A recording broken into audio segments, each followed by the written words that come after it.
آج کی اس ویڈیو میں ہم آپ کو بتائیں گے کہ اگر کسی شخص کو بد ہضمی ہو جائے تو وہ یہ وظیفہ پڑھے، انشاءاللہ اللہ کے فضل سے وہ بالکل ٹھیک ہو جائے گا۔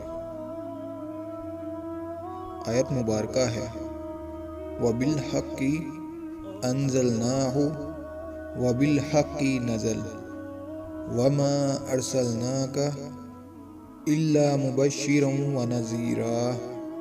اگر کسی کو بد ہضمی ہو جائے تو اس آیت کو کھانا کھانے کے بعد 7 مرتبہ پڑھ کر نمک پر دم کر کے کھا لیں، انشاءاللہ بد ہضمی دور ہو جائے گی۔